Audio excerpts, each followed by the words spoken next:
Sabe o que faz diferença quando você vai liderar?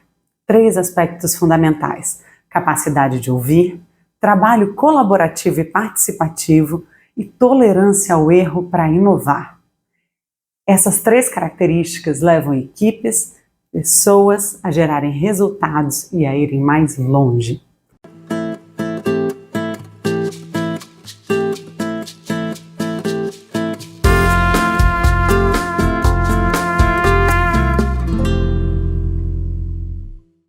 No episódio de hoje, quem nos conta sobre essas características e outras, e também sobre a sua história, é a Fernanda Machiavelli, secretária executiva do Ministério do Desenvolvimento Agrário e da Agricultura Familiar.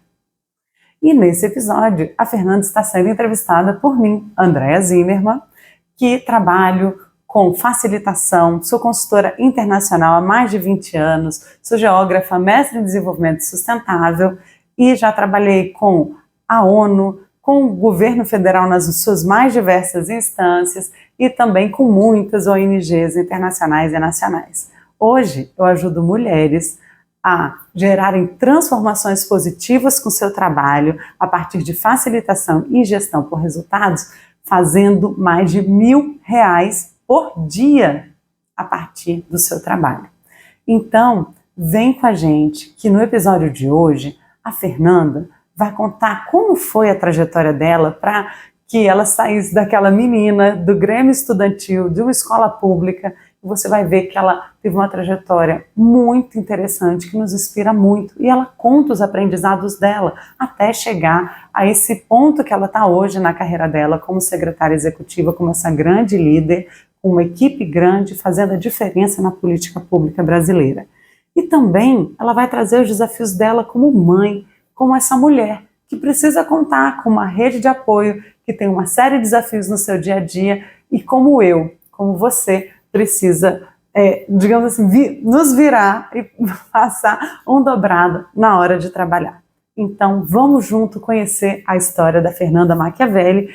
E antes de continuar, se você já se conectou com essa ideia e vai seguir comigo, que tal compartilhar o link desse podcast com outra mulher para que ela também conheça a história e o trabalho da Fernanda. Vamos lá? Te aguardo. Bom, estamos iniciando um novo episódio do podcast Líder Transformadora. O Líder Transformadora foi criado para contar a história de mulheres que estão fazendo a diferença nas suas áreas de atuação.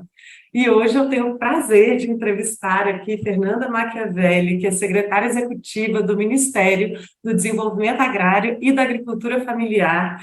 E a Fernanda é essa mulher que eu admiro demais, que é gigante. Vocês vão ver o quanto que a experiência dela nos inspira enquanto pessoa, nos inspira enquanto profissional.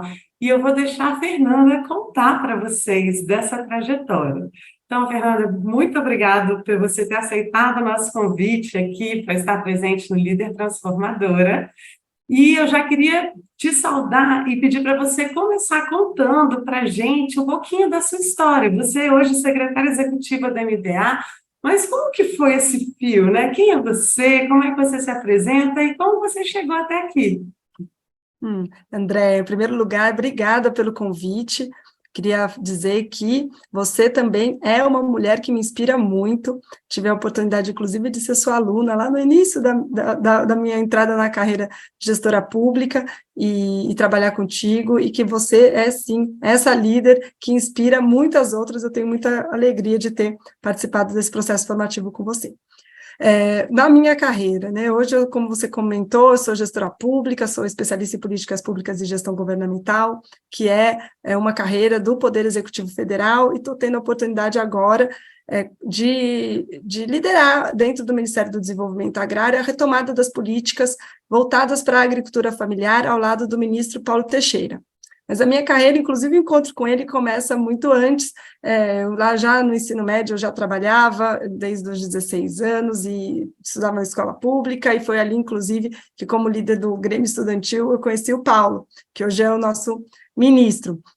E na sequência eu fui para a USP, passei no curso de Ciências Sociais, me formei, já durante a graduação eu trabalhava com implementação de políticas públicas, no caso era o programa Oportunidade Solidária, que fazia incubação de cooperativas, e eu me especializei nas cooperativas de catadores de material reciclável, e foi uma experiência muito importante. Dali eu consegui uma bolsa para um programa de construção de capacidades para o desenvolvimento social na Universidade de Harvard, fiquei lá esse 1 ano, e quando retornei, já recebi um convite. Primeiro eu fui trabalhar no Ibope, e na sequência, uma consultoria chamada Tendências, como analista política. Ali eu fiquei muitos anos, trabalhando para o mercado financeiro, para empresas, fazendo análise de conjuntura. E, na sequência, enfim, eu fui chamada para ser assessora da presidência da Sabesp, trabalhei lá como assessora para relações institucionais, implementando vários projetos especiais na área de sustentabilidade, relações governamentais e depois na área regulatória. Mas tinha um chamado, sabe, André, um chamado para que eu conseguisse ter uma atuação de impacto. Eu queria, desde que eu entrei nas ciências sociais, o meu vontade era transformar o mundo, né, compreender o mundo para poder incidir sobre ele. Fiquei arrepiada aqui te ouvindo, viu? Sim. E eu vi essa oportunidade muito quando eu vim para Brasília. Primeiro eu vim trabalhar representando várias organizações da sociedade civil na área de justiça criminal, então uma pauta bastante pesada do sistema penal, e aí mais uma vez, engraçado, eu reencontrei o Paulo, porque aí eu estava então incidindo sobre vários projetos de lei que visavam garantir direitos, umas situações, a proteção dos direitos das famílias e, inclusive, daqueles que estavam no sistema prisional sofrendo constantes violações, e era uma pauta exatamente muito difícil, muito desafiadora, muito controversa, e foi um grande aprendizado que a gente fez vários avanços, como, por exemplo, a aprovação da lei que definiu medidas cautelares. E aí dava aula na GV, dava aula no DF, dava aula lá em São Paulo, que eu ia periodicamente, então, estava como consultora da Unesco para a implementação da LAI, da Lei de Acesso à Informação, quando eu fui chamada para a carreira. E aí, de lá, foi uma trajetória dentro do serviço público, finalmente, primeiro na Secretaria-Geral da Presidência da República, onde eu me tornei chefe de gabinete, coordenei uma série de políticas públicas, como a Política Nacional de Participação Social, que foi construída naquela época, a Política Nacional de Agroecologia e Produção Orgânica, vários programas Juventude Viva, vários outros programas.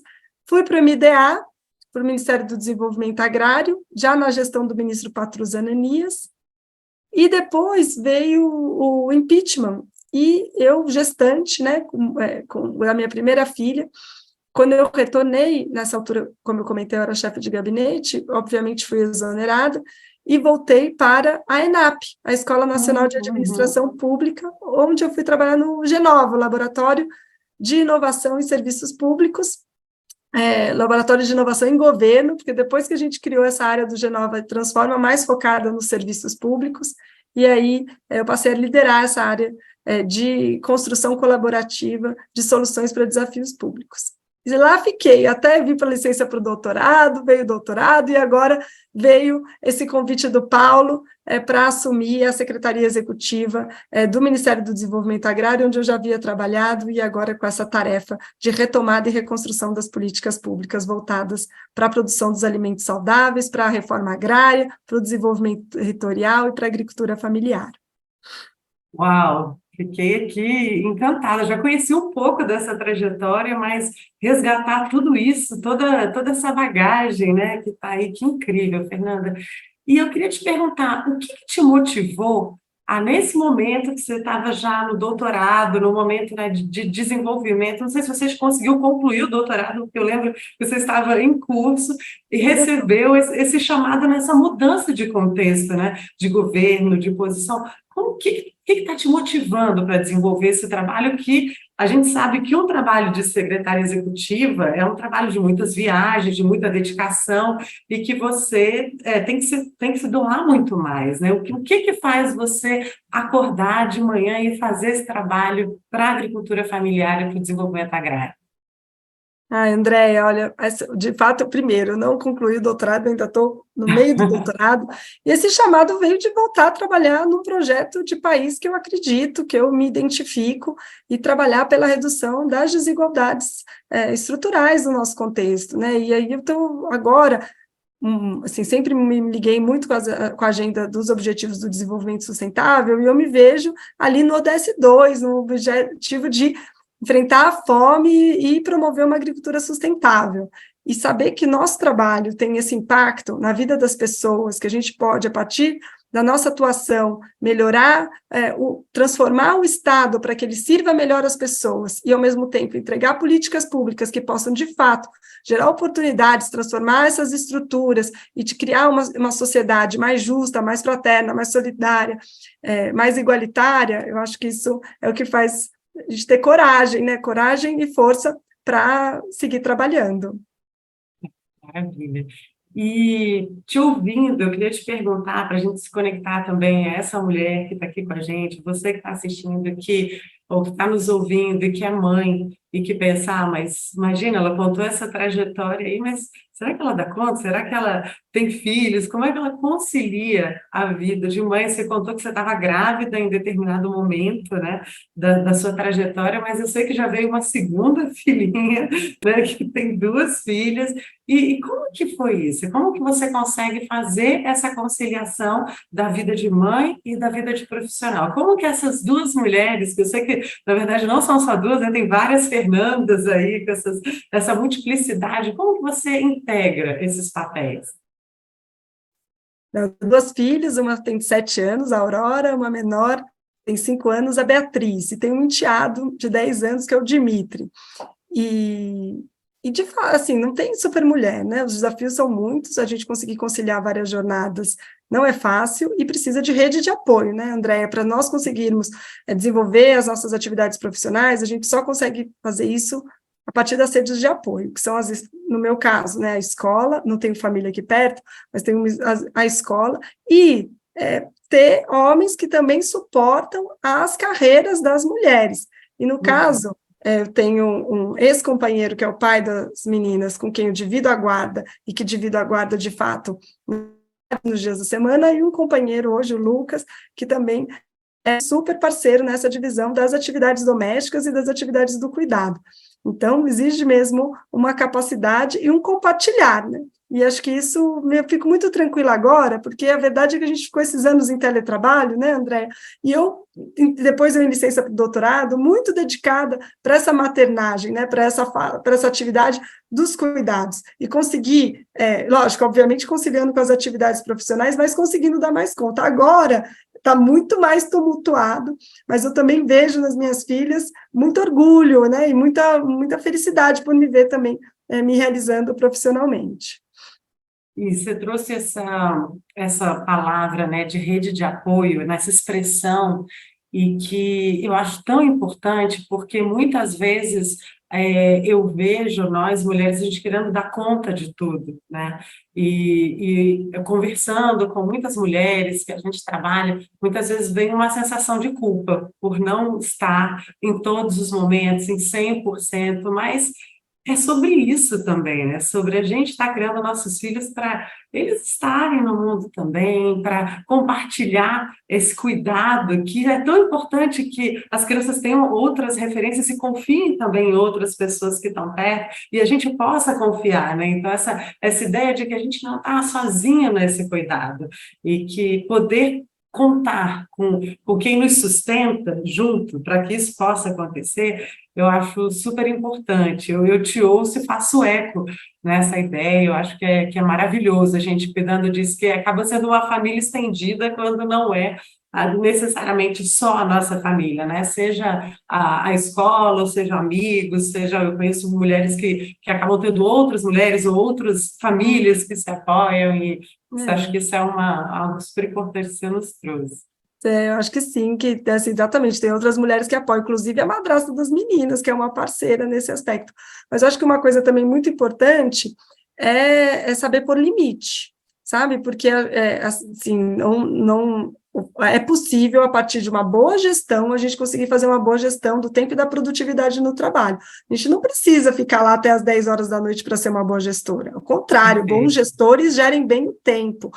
E eu acho que uma outra coisa importante é você ter outras mulheres que também são mães em posições de liderança trabalhando junto, porque isso também cria uma normalização do fato de que as pessoas têm outras jornadas, e que elas vão levantar, e que elas vão buscar os filhos, que elas vão trazer os filhos, e que isso está tudo bem, e incentivar, inclusive, os homens a terem esse papel de cuidar das suas famílias, porque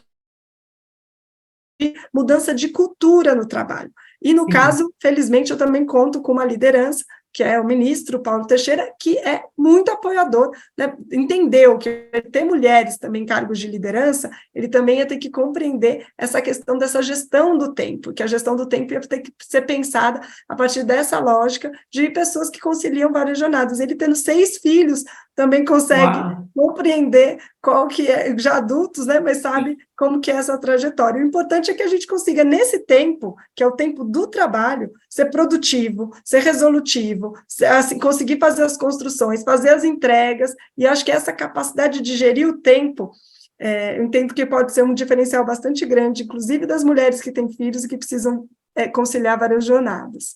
Perfeito, maravilhoso. E puxando agora um pouquinho, voltando para o MDA e para conectando um pouco esse nosso trabalho, né? A gente aqui na Matrix vem fazendo um trabalho com vocês lá de gestão estratégica participativa, e a gente vem observando a importância que você traz, que o ministro do Paulo Teixeira traz também, para essa questão de participação social na construção de políticas públicas, para a agricultura familiar, para o desenvolvimento agrário, mas também na forma como vocês estão gerindo o Ministério. Esse Ministério que está se reconstruindo, né, que tem tanta resiliência, que passou por um período, né, que deixou, digamos assim, estava desestruturado, mas conseguiram trazer uma equipe tão incrível, tão comprometida para fazer esse trabalho. Então, eu queria te perguntar um pouquinho qual a importância que você vê desse trabalho participativo, de gestão participativa, de participação social, tanto voltado no nível institucional, né, de como você está trazendo isso, esse nível de participação para dentro do Ministério, mas também a participação da sociedade nessa construção da política pública. Eu acho que isso são dimensões que vão se agregando e se interconectando para que a gente possa ter uma política mais efetiva, né? Eu queria saber qual é a sua visão sobre isso, por que você dá essa importância? Muito bom. André, eu acho, primeira coisa, para nós, participação social é um método de governar. Isso é muito importante. Não é uma discricionariedade, uma concessão de quem está no poder público. Isso é um método de fazer governo. A escuta, a construção participativa, ele está no DNA desse projeto. E, assim, vários métodos foram desenvolvidos ao longo dos anos 2000 para que a gente pudesse fazer essa gestão participativa. E a gente está retomando isso, porque a gente passou um período em que o diálogo foi interditado, né? Todos os conselhos, todas as instâncias de interação entre sociedade e governo estavam bloqueadas. Então, só existiam as reuniões bilaterais, que basicamente é onde os lobistas, onde os influenciadores, onde os grupos de interesse podem se manifestar para aqueles que estão em posições de poder. Essas reuniões, obviamente, com pessoas que têm posições, diferentes interesses na sociedade, elas não são um problema em si, mas a gente precisa ter espaços amplos, a gente precisa ter espaços transparentes, a gente precisa ter espaços plurais de discussão sobre a construção das políticas públicas. E são os conselhos, as conferências, as audiências públicas, os processos de consulta pública, é ali que a gente, de fato, consegue ter acesso a essa pluralidade. E a gente está reconstruindo isso. Então, nosso conselho, que é o Conselho Nacional de Desenvolvimento Rural Sustentável, ele foi retomado, foi recriado, com seus vários grupos de trabalho, sua pluralidade.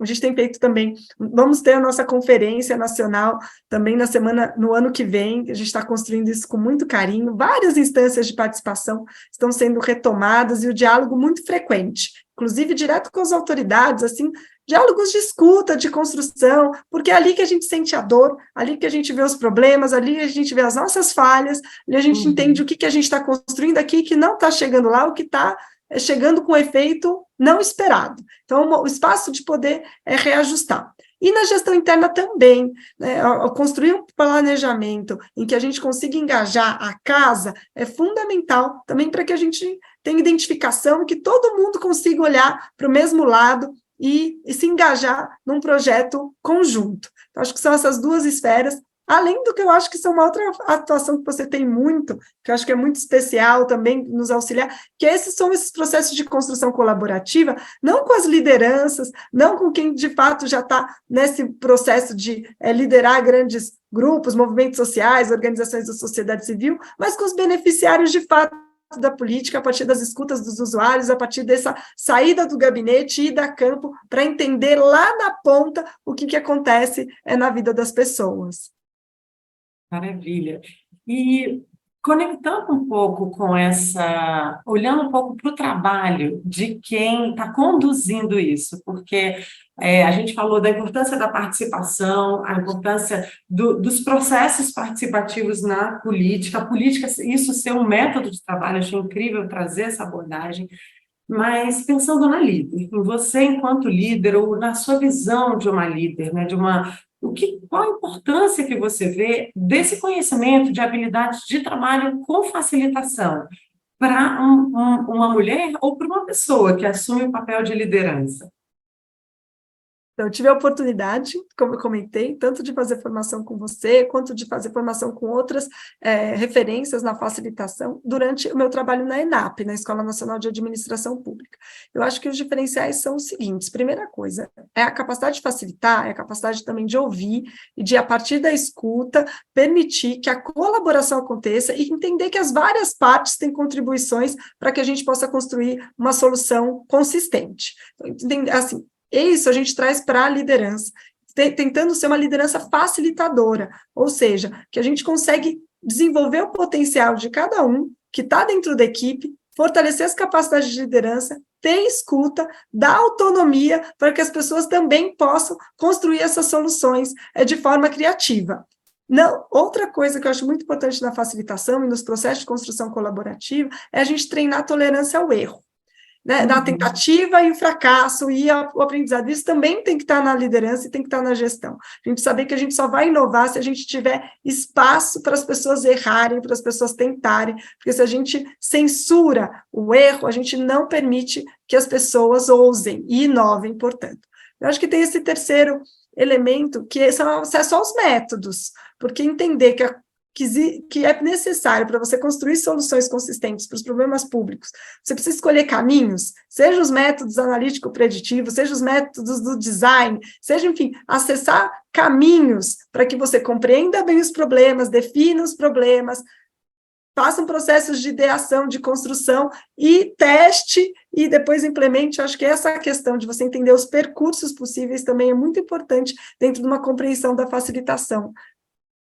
Perfeito.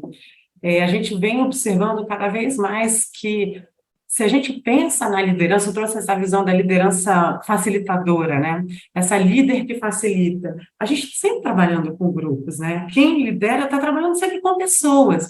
Então, se a gente gera essa capacidade das pessoas sentirem que juntas elas vão mais longe, de que existe essa abertura para criar, para trazer o que elas têm de melhor, mesmo que aquilo não vá necessariamente dar certo, porque essa segurança de que necessariamente vai dar certo, cria um ambiente também que acaba tolhindo as pessoas, né? Isso que você trouxe de que, olha, vamos nos abrir ao erro, né? E eu gosto muito dessa visão da Brené Brown, que ela nos traz essa coragem para liderar, de que a gente sim é sobre assumir os riscos, né? Não é sobre não ter risco, não. Quem lidera é o contrário, é quem já está preparado para errar, sabe que vai errar em algum determinado momento, mas quando isso acontece, aprende rápido e sai melhor daquela situação, não só você, mas sua equipe também, né? Então, eu vou te admirando cada vez mais, cada vez que eu te ouço. E eu queria te perguntar um pouquinho dessa nossa conexão. Você já lembrou de como a gente se conheceu, mas eu queria te perguntar, teve alguma situação que você se lembra, que te marcou, assim, da nossa trajetória junto com a Matrix, ou comigo, e que você falou, nossa, aquela situação ficou na minha memória, alguma coisa que ficou guardada aí de alguma maneira? Tem muitas, mas eu vou ressaltar esse ponto crítico que a gente estava na ENAP quando começou a pandemia, porque a gente precisou, de um dia para o outro, se adaptar e, para continuar trabalhando, aprender a facilitar por meio virtual. Embora hoje a gente pense que está todo mundo mais adaptado, naquele momento, no início de 2020, isso era um grande desafio. A gente não sabia, não tinha as técnicas, não tinha os métodos, não tinha as ferramentas, não tinha experiência.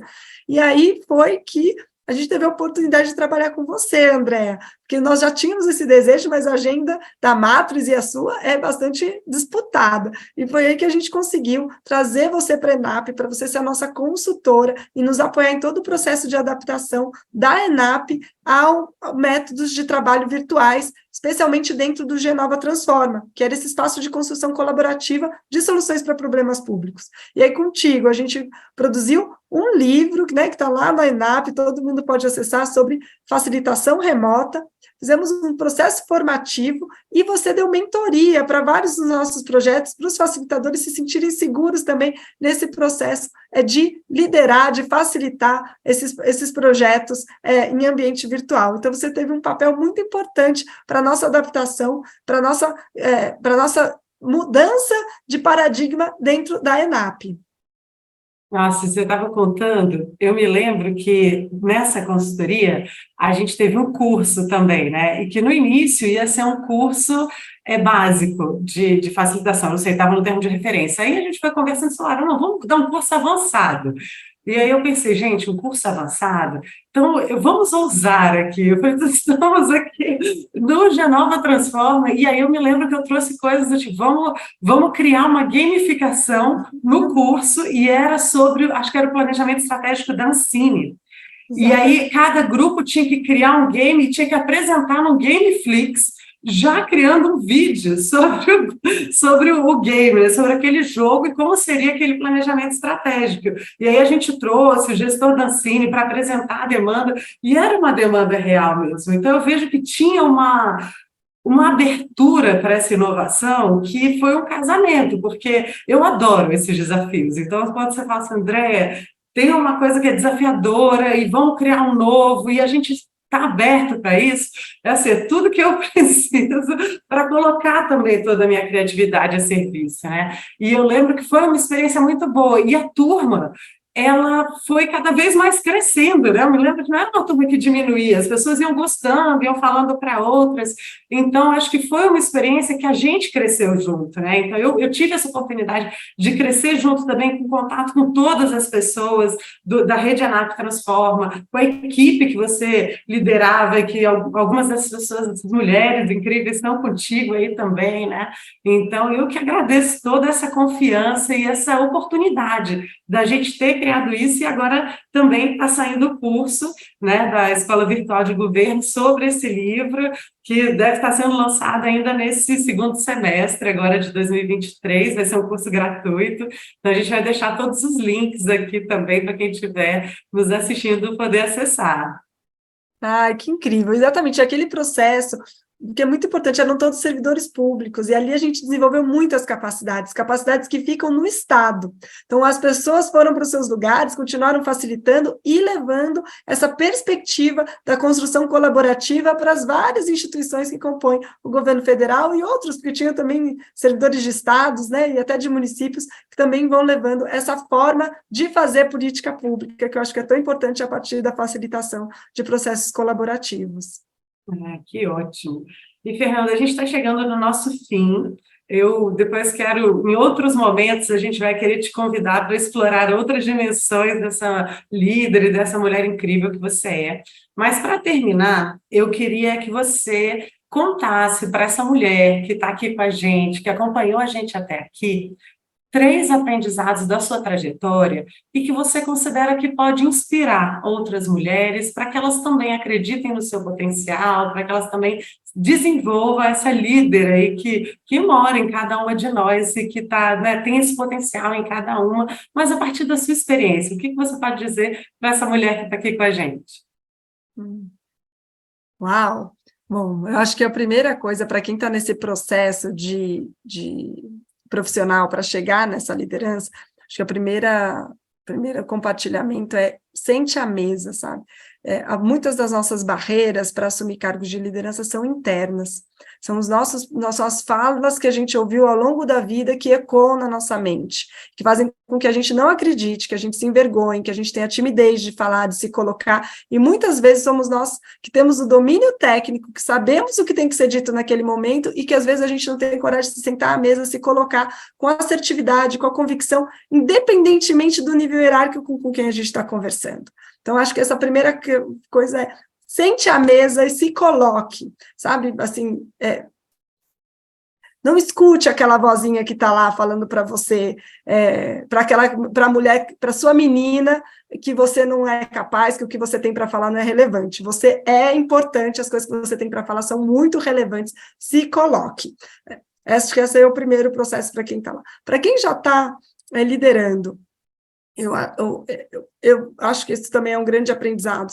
Se cerque também com outras mulheres que também possam formar uma rede de apoio, fortaleça outros pontos, faça alianças, colabore com outras mulheres, porque essas redes são muito importantes também para a gente, primeiro, ter essa segurança de que vamos levantar para buscar os filhos, mas que a gente também vai uma apoiar a outra, e que a gente vai tornar normal esse lugar de liderança. Uma mulher sozinha no cargo de liderança não consegue transformar uma instituição, mas como nós somos várias, a mudança cultural acontece. Então, fortaleçam outras mulheres, em vez de estabelecer lógicas de competição. A gente precisa ter muitas de nós para que a gente consiga fazer a diferença.